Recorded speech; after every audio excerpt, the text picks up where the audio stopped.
Parmi les préconisations présentées hier par les concessionnaires, le stop drive.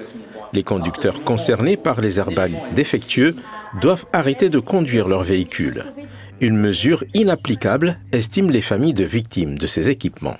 Soyons honnêtes, il n'y a pas d'obligation légale d'arrêter de conduire son véhicule. Ensuite, il n'y a aucune solution qui est proposée aux automobilistes. Donc, qu'est-ce qui va se passer ? En fait, c'est que les gens vont continuer, malheureusement, pour une bonne partie d'entre eux, à être obligés de conduire la peur au ventre. Les concessionnaires s'engagent également à changer les airbags de 35 000 véhicules en 3 mois.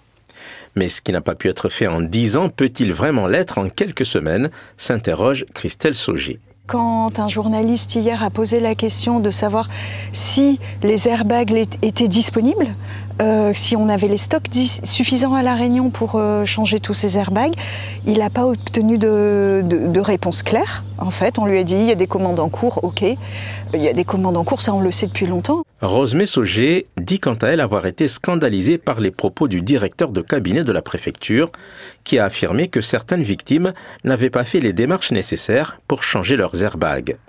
Or, dit-elle, le courrier concernant la voiture de sa fille est arrivé 1 an après son décès. Je suis outrée, scandalisée, en colère contre ce directeur.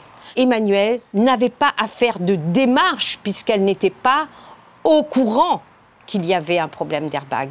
Un plan d'action qui n'est donc pas à la hauteur, estime l'association des victimes d'airbag, mais qui a le mérite d'exister 10 ans après les premiers signalements.